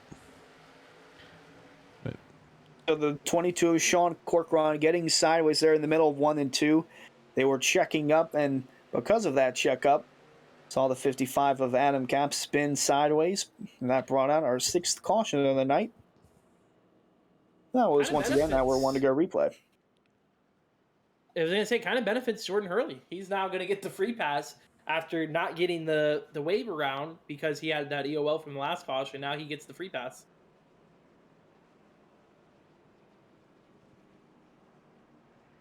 And look who's inside the top 5 up to 3rd, Nicholas Halda in the 87.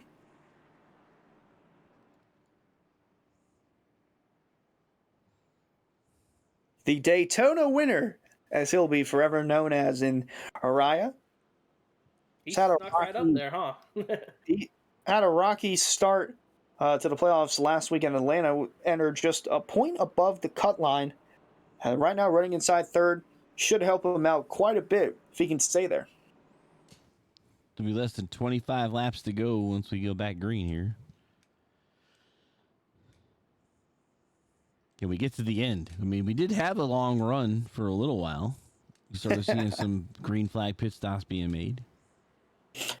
We'll only see the aggression rise higher and higher and the patience grow shorter and shorter, along with the tempers. Well, this is a very difficult track on the surface. So, you know, these guys, I kind of expected the caution count to go up for Richmond. But we'll get the wide open spaces next week if you're talking about going to Michigan. Yeah, until they hit turn 2 and that wall just comes out and bites you, and then we have half the field involved in a big wreck.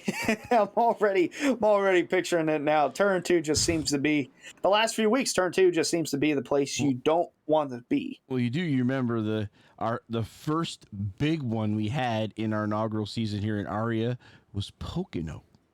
Yeah, Pocono in the Northern Capital Truck Series. In turn number 2, the tunnel turn. And that collected at least 15 trucks, had the DuPont-looking number 5 truck. I forget who drives it, but he was flying in the air and saw a rainbow Grant, that. I believe. Garrett Grant, yeah. And the DuPont, the rainbow number 5. And he was along with 5 other drivers that went flipping and flying in the air at Pocono. Treacherous times back then, but now we move to a shorter racetrack tonight in Richmond Raceway, being led by Matthew Robinson with Jeremy Horn to his outside. Robinson is the control car. We'll see the pace truck turn down pit road once again, and Robinson can go whenever he wants to. He goes right there. We're green flag racing once again at Richmond. Oh, 3 wide going into turn 1. And Nick Halda, he just mentioned, and kind of snuck his way up inside the top 3 now, has got to hold off this whole charge we're trying to see here. We're coming to the wall. That's our digger cam. He's found a hole in the middle of the safer barrier as we come back onto the front stretch here. James Shanwolf up to 2nd. He was the one that made a 3 wide going into turn 1 last time by. Oh, they're 3 wide and tight. Nicholas Halda on the outside. Boy, oh boy, some close racing back there. Yeah, the other battle trying to watch is the 28 of Eli Ooh, Green. Robinson almost clipped the wall there coming out of turn 4. Shanewolf took the lead. But yeah, a lot of tight racing here in the back. Yeah, the 28 of Eli Green and the 18 of Caleb Steimer, like throwing looked like Rick Christensen. Rick Christensen was just really low that time on the backstretch. He's falling back to 9th now. Now it looks like Eli Green comfortably has that free pass position, but he definitely had to fight the 18 of Caleb Steimer for it. Now the second part of it, he's got to wait for a caution come out. Oh, Jeremy Horn! Oh, he saved it! What a save from the 81 of Jeremy Horn. Turn 2 proved to be tricky once again, but no caution this time by. And Dominic Deleo moves up to 3rd. And Shane Wolf to the lead as well while all that was happening. So the 31 car now takes command of this race. He's mentioned Deleo up to 3rd. Forrest Smith now running 4th. And Sean Corcoran now jumped back inside the top 5.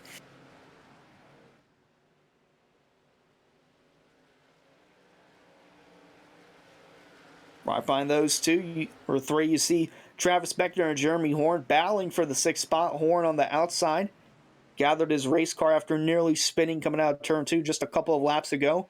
Now to the inside battle for third. Forrest Smith with the inside line heading into turn 3.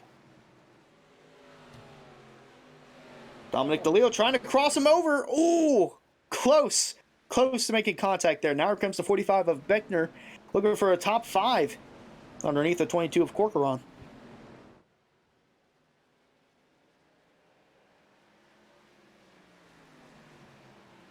Now he's looking underneath the 21 of Deleo. Not much room there, though. Deleo really had to back out there in the middle of 3 and 4, and here comes the 45 of Beckner now. Looking down low, they're going to be side by side going into turn 1. Deleo's just going to go up the spot, try and cross him over, get a big run coming out of turn 2. He's got nowhere to use it. While all this is going on, the front 2 of Shane Wolf and Robinson continue to pull away, with Forrest Smith trying to catch him. He's about 1 second back from the 40 of Robinson. Only 15 laps left. As we'll be crossing the line here, be 15 to go. Yeah, these short tracks, the laps wind down quicker and quicker, and sometimes it catches you off guard.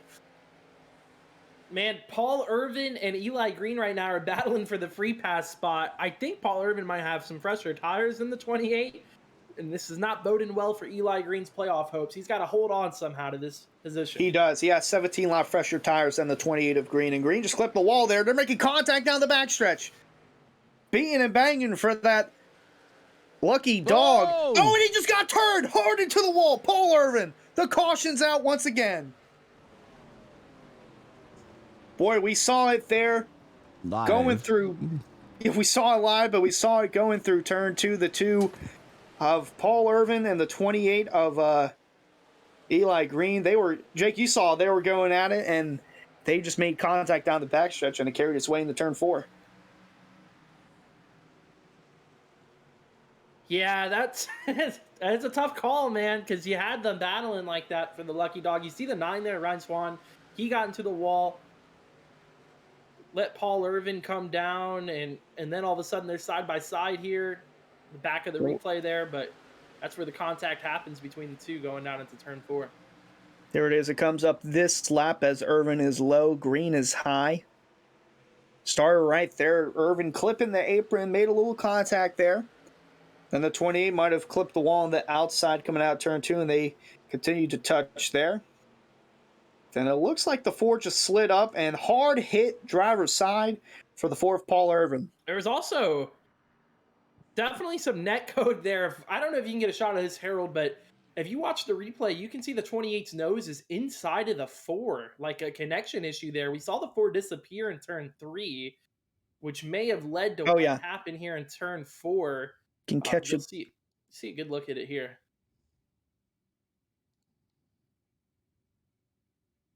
But it was like they never really made contact. It was more so that the 28 kind of warped into the 4's back bumper here.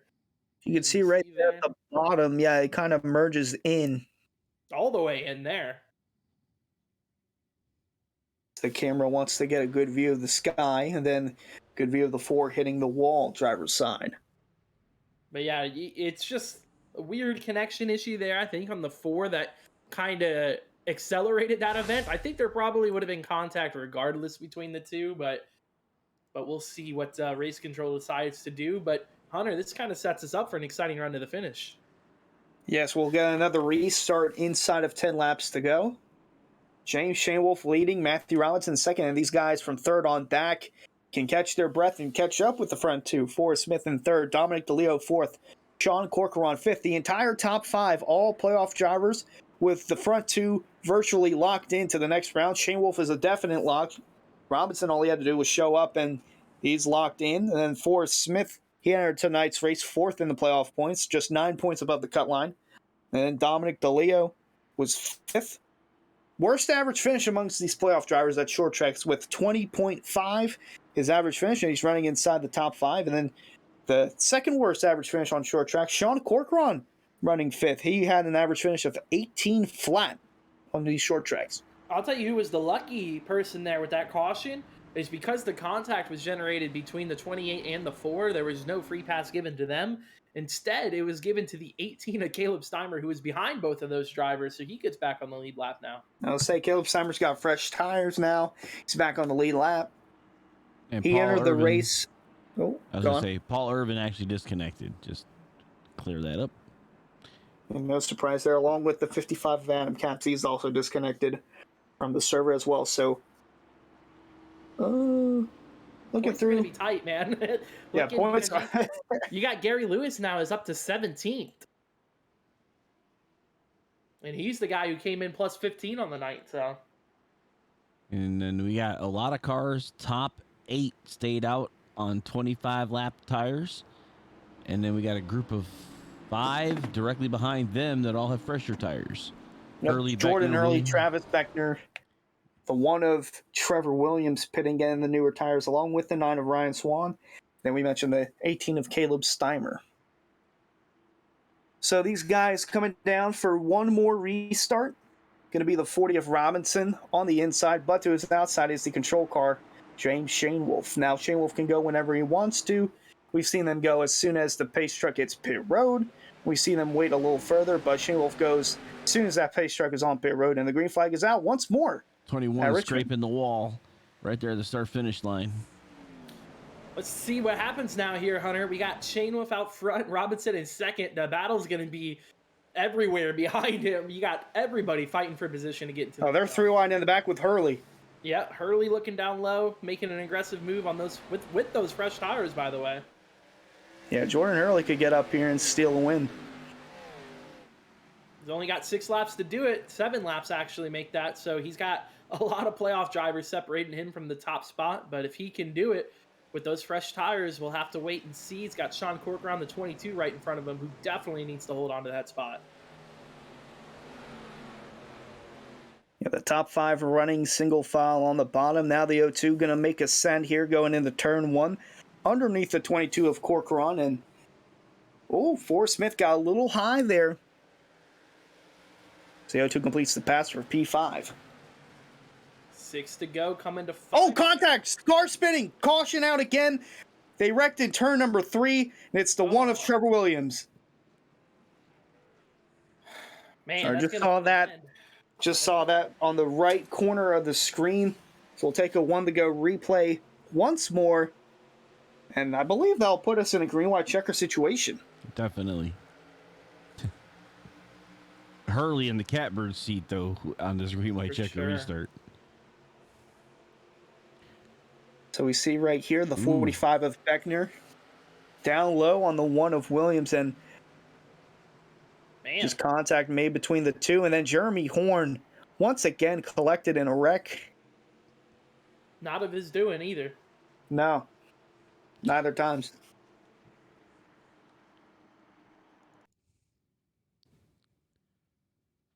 All right, looking at what race control put up here. Kind of watch the 81 as the 1 and the 45 go by him here. Yeah, he got loose there in the middle of 1 and 2 and then made contact with the wall. No contact made, just loose and then getting into the wall. And then these 2 are so low, I can't tell if it's the 1 coming down or the 45 just making an aggressive send. You know, I think it's tough because 45's got to realize there that a lot of these guys are racing to try to advance in the playoffs. He's not one of the playoff drivers. So I wouldn't be surprised if the 1 of Trevor Williams is very upset, but we'll see what the admin calls. I believe he called it on the 1 there, Hunter. Trevor Williams. The 1 of Williams, he's yet to come down pit road to try and fix any damage, but I believe he was given the EOL, and that will hurt him a ton. So he entered tonight's race dead last in the playoffs, so he really needed a good run there, was running in the back part of the top 10, and then contact between he and the 45 of Beckner brought out our most recent caution. But this will set up a green-white checkered finish. Now we only get 1 attempt at these in Araya, and if the caution comes out before they get the white, the race is official. If they take the white, then the race is official, and there will be no yellows thrown for any accident that occurs. Get the race to the end after the white comes out, no matter what. Yeah, this will be an interesting one for a number of reasons, because it seems like the fastest car on the racetrack, the O2 of Jordan Hurley, he is running in the 5th spot, made up a bunch of ground there in that most recent restart. Then in front of him are the top 4, Shane Wolf, Robinson. They are both advancing to the next round of the playoffs. Meanwhile, the 84 Forrest Smith looking to advance, along with the 21 of Dominic Deleo. So cleaning up, they did give the EOL there to the one of Trevor Williams, so the 45 is going to hold his position. But you mentioned it, Hunter. Jordan Hurley sitting 5th on this restart, on this green-white checkered attempt. We already know what he's going to try to do, and that's going to be to win this race here in 2 laps. It all just depends on how he does it. Interesting call by Shane Wolf to take the inside line on the restart. Well, he knows that O2 of Hurley's going to be restarting on the bottom. Yeah, I think, but to Harold's point, I think I probably would have chose the top then, because you want Robinson and essentially Forrest Smith down there, make them be your shield essentially while you try to roll around on the top. But we'll see what happens here. It's going to be green-white checkered, and we'll see how it ends up, man. Yeah, because it could have been a late send-off, and then get across that start-finish line and drop down. Here we go. Green-white checkered. Shayla with a big jump, though, off the bottom line and slides up to the top. Oh, Hurley down low. Hurley down low on the 84 Forrest Smith. Couldn't quite get a look at it. The race is over. This is it. The race is over, man. So 31 will end up winning on the caution, because they're going to lock the field from where they were at the time the yellow came out at the scoring loop. So that's going to put Forrest Smith in a really good spot in 2nd, with Robinson in 3rd. Deleo and then Jordan Hurley as well. Yeah, Jordan Hurley 4th, Dominic Deleo 5th. We'll have to take a look and see what brought out that caution, but that's caught me off guard. So the pace truck is out. We'll get a look at our one to go replay here. Looks like the 18 of Caleb Steimer might have had something to do with it. So he's right there on the bumper of the 87. Oh, yep, wow. He just big send on the 87 of Nicholas Hall, and then the 9 of Ryan Swan is in the wall. Very questionable move. I get it, it's the green-white checkered, but really, really aggressive send there by the 18 of Caleb Steimer. He's currently 13th on the track, but they ended up giving him end of line penalty for the contact. Okay. That makes sense. We're going to go replay for the last caution, the most recent yellow of the night. So that was a bit of a anticlimactic end to the race, but nonetheless, it's a win for James Shane Wolf. Right place at the right time. Goes for 2 in a row, and he's going on, absolutely high momentum. I don't know. I'm just left speechless after that. But James Shane Wolf gets the job done. This guy's 3rd win on the year. And as we mentioned, going back-to-back in the round of 12 playoff races. Momentum. Definitely momentum. Yeah, really quick. The driver with the most momentum in the round of 8, James Shane Wolf. Average finish 1st. Quick calculations there. There you go. So he continues to do his burnouts and celebrates his win. Didn't lead the most laps, but he led 25 of under 35, and he led the last one that matters the most. We'll go ahead and get him up here in the booth in just a quick moment.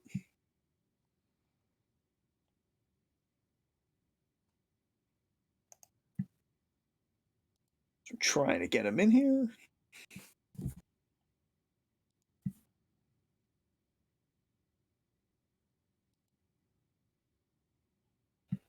A lot to settle out here at the end of tonight's Strawberry Hill 100. So there we go. We got him up here. Race winner, James Shanewolf. James, this is Hunter, Harold, and Jake in the booth. Got a copy? Yes, sir.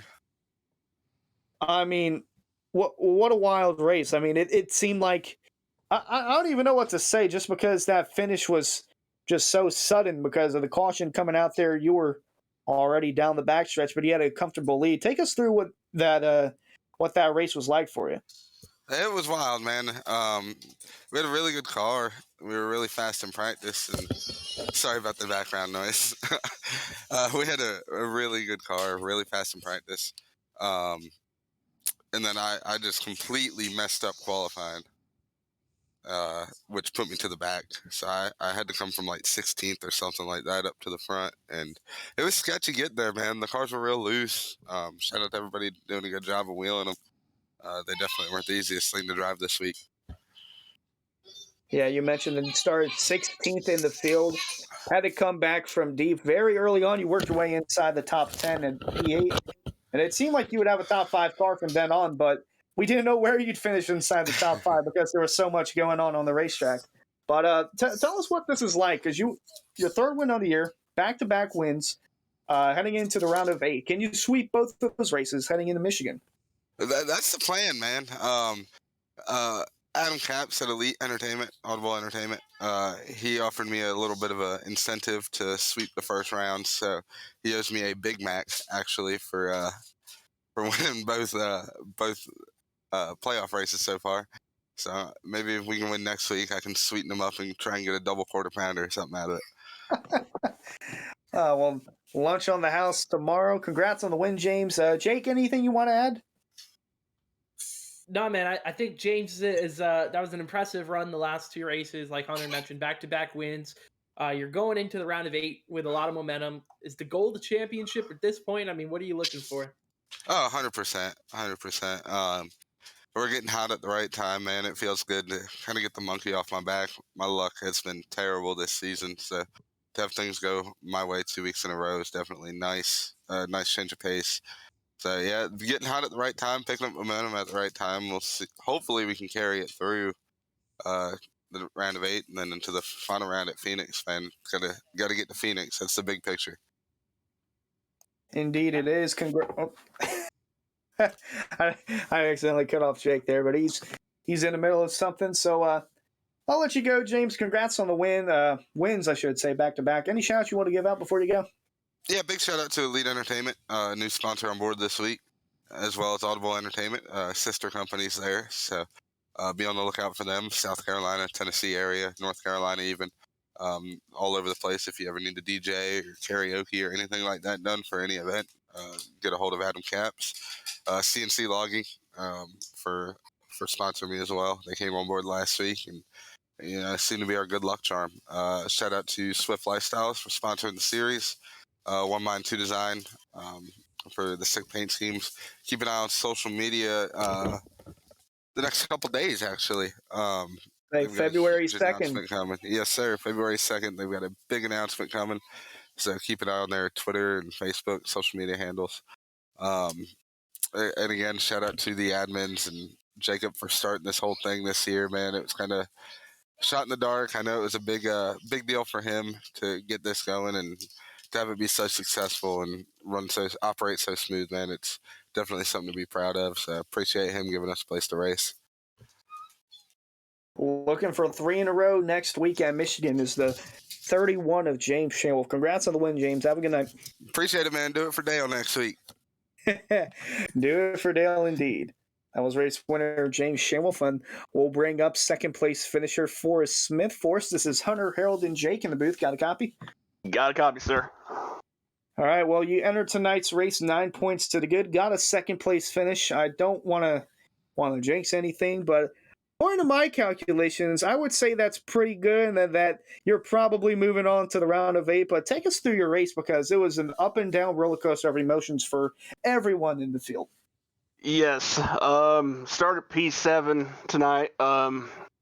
It was basically out of all the trouble besides the caution that involved Hurley and Green.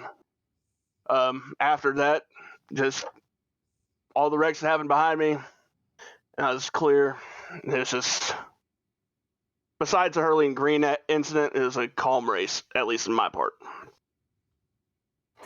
Yeah, well, a good bit of cautions. Fortunately, you weren't involved in, I think, any of them, but this is your 7th top 5 on the year, your 11th top 10.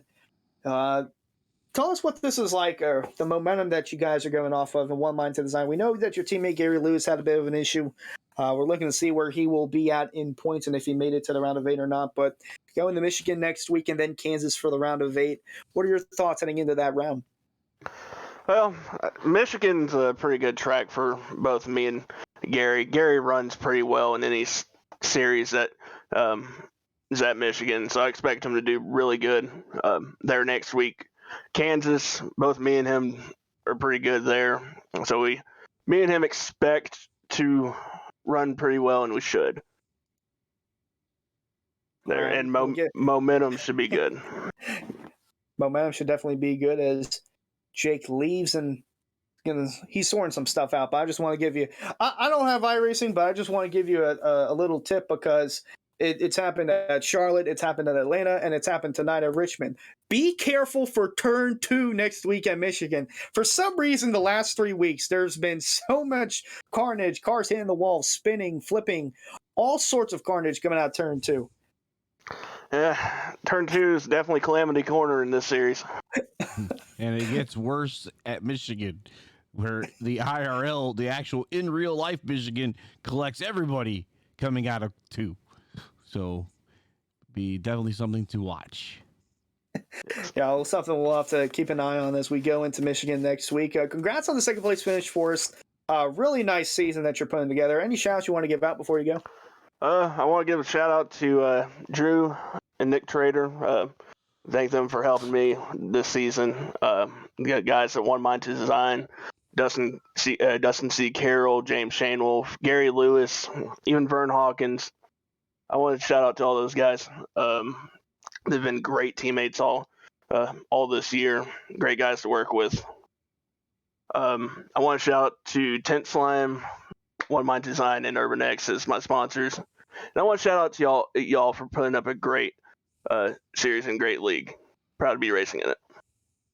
Well, we're proud to watch you put on a show week in and week out, and who knows, we could see you in the Championship 4, although still too early to tell with anyone locked into Championship 4. But congrats on moving on to the round of 8, and looking forward to see what these next couple of races do for you. Have a good night, Forrest. Two.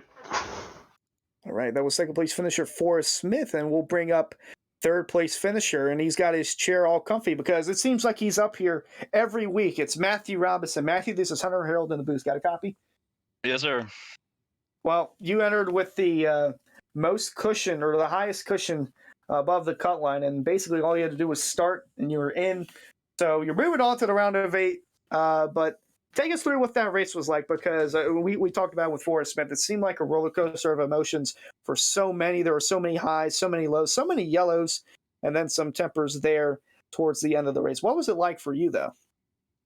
Yeah, at the beginning, it was just a lot of cautions, and I was starting to think it was going to be like that the rest of the way. And I think it was, I don't know what caution it was. I think it was like lap 35. I pitted and hoping it would be more cautions and where I could, just shuffled out back to the lead and where everyone else had to pit and I could make it to the end and try to save some fuel with all the cautions. But right after that, it went green. So that didn't really work out, but it sort of did after I got the lead and the caution come out and I inherited the lead. But yeah, I mean, it was a good race. I made a mistake there after I got those fresh tires. I had turned the brake bias all the way down in the car on that long green flag run, and I didn't turn it back up, and it was just really loose, and I couldn't get the drive up off the corner, and that's why James got by me. And then after he got by me, we had that caution, and I fixed it, and I had drive again. So, learn mistakes, and hopefully we won't make that mistake at the next couple of races.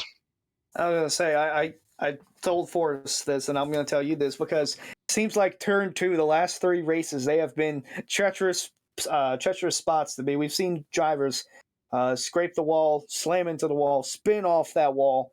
We've seen Chris Simon fight and smack the wall and flip the wall in qualifying for the Cup race at Charlotte. Then he went on to win the race, which, go figure, I guess that's an easy way to win. But yeah, take us through what Michigan's going to be like next week, because just based off superstitions, turn 2 is going to be tricky, but it's a very, very large racetrack. Yeah, it's a pretty big track, but closer, probably the second or third biggest track of our schedule. But it'll be fun. It'll be a lot of drafting and saving tires, and just staying in the draft. It should be a lot of fun. I'm looking forward to it. I haven't really done a ARCA race in Michigan in a while, so it should be a pretty interesting race, honestly, with these ARCA cars. Just trying to hopefully for another top 5 finish, and where I can feel good going into the Final Four, maybe a win, so I can get locked in. All right, Jake just dropped back up here. Jake, you got any questions for Matthew? No, man, I just jumping back up to wrap it up with you, man. All right, well, congrats on the 3rd place finish, Matthew, and officially moving on to the round of 8. Is there any shots you want to give out before you go?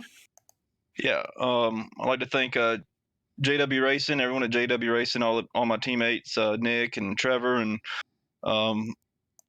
Michael Larch, and everyone that on the team that comes and practice with us, and just have a good time together. And Justin Rideout, he's always there with it at our races, so always appreciate his support. I'd like to thank Rogue Energy. You can use JW Racing as a discount code on their website. They have a whole bunch of different flavors of supplement drinks you can mix up. I'd like to thank Maxon Industries Incorporated, Roof Sport, and Saloon Door Sports. And I'd like to thank Jacob, Harold, Hunter, all y'all for putting on a broadcast and running a great league. Looking forward to these last 3 races of the season. Yeah, well, we congratulate you on the just really you being you on the racetrack, because you still have a top 10 at every racetrack and 13th top 5 on the year. So thank you for coming out here and putting on the show. And who knows, maybe we'll see you as the champion in Phoenix, although still too early to tell for anyone. But we'll definitely keep an eye on you as these playoffs continue to go on. Have a good night, Matthew. All righty. Thank you. We'll see you. Yep. And that was 3rd place finisher Matthew Robinson. Let's go ahead and get your finishing results for tonight's Strawberry Hill 100. James Shanewolf got the win, swept the round of 12 entirely, and then Forrest Smith coming home 2nd, Matthew Robinson 3rd, Jordan Hurley 4th. Rounding out the top 5 is Dominic Deleo, and then Sean Corcoran, P6, solid night for him. Rick Christensen 7th, Travis Beckner 8th, Ryan Swan, the 9-car finishing 9th, and he started 9th too, I believe, or he started 10th. I could be wrong on that, but nonetheless, it's still a solid night for Ryan Swan after last weekend in Atlanta. And then the one of Trevor Williams bouncing back to a top 10 effort. He started 18th, just to be fair. Oh. Well, if you divide 18 by 2, you get 9. The 9-car finishing 9th. 9. It all adds up. It's 9, like 9.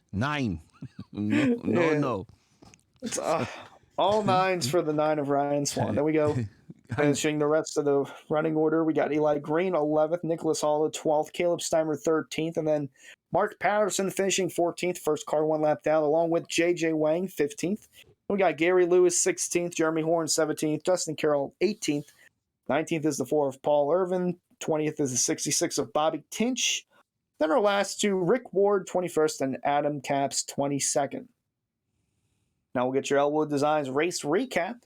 James Shanewolf won the race, didn't lead the most laps, but he led 25 with 135 laps. Had 9 cautions for 40 laps. A bit of a wreckfest here. So we had 22 drivers in the field, and Travis Beckner had the fastest lap out of those 22 with a 22.347. Oh man, guys, any final thoughts before we head out of Richmond? I mean, just an unbelievable race. We had all the yellows in the beginning, then had a long green flag run in the middle. Then at the very end, the yellows caught back up to us. Yeah, this basically just to go over the unofficial, unless something changes. Advancing forward is Matthew Robinson, James Shanewolf, Forrest Smith, Dominic Deleo, Gary Lewis, Sean Corcoran, Caleb Steimer, and Eli Green. Those that did not make the advancement: Halda, Wang, Williams, and Bobby Tinch. And that can change at any given moment. It's still not set in stone just yet. Something could happen. Keep an eye on our website at areairacing.com, www.areairacing.com. Keep an eye on all our socials at Area iRacing. You can follow us here on Twitch, subscribe to our YouTube, follow us on Twitter and Instagram as well. I think that's going to do it from everyone up here in the booth to executive producer Harold Darner, second name man Jacob Bell. I'm Hunter Sleppy saying so long, and we'll see you next week. What an exciting race brought to you by One to Go Studios. Here they come out of turn 4 to the white flag, and it's 1 to go. Thank you to all our sponsors, drivers, and viewers. We'll see you at the next turn.